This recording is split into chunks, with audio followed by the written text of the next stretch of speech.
Hey ladies and gentlemen, welcome to the Rhino Hair Network. Breaking news, the Philadelphia Flyers have come back to stun the Pittsburgh Penguins in overtime in Game 1 of the Eastern Conference quarterfinal. By the end of the first period, the Penguins had a 3-0 lead, and to be honest, the Philadelphia Flyers defense looked slow. The offense looked slow. The Penguins were crisscrossing them every direction they could, and unfortunately, their goalie Brizgalov looked really confused too. Crosby had a really nasty backhand shot that went right past Brizgalov's glove. He didn't even see it coming, I don't think.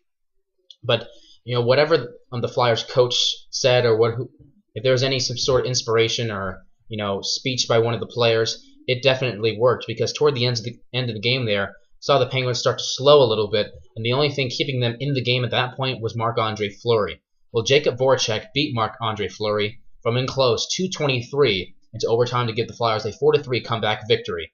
Fleury stopped Matt Reed's shot from the corner, but Voracek pounded on the rebound to cap a furious rally.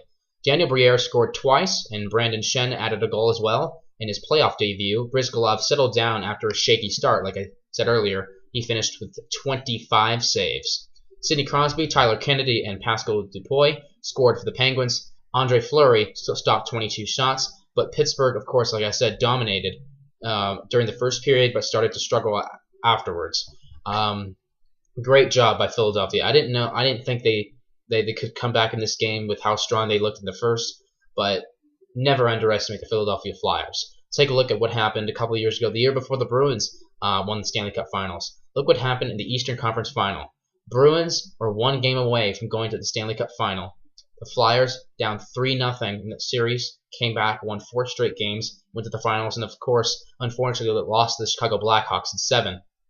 But they showed a lot of heart today, and if they continue to do something like this, down the road, Flyers could be a threat for the Stanley Cup. Definitely a threat to the Bruins. The hottest teams coming into this playoffs are the Bruins and the Bruins and the Canucks and the Coyotes. Canucks and Coyotes are the 2 strongest teams right now in the Western Conference.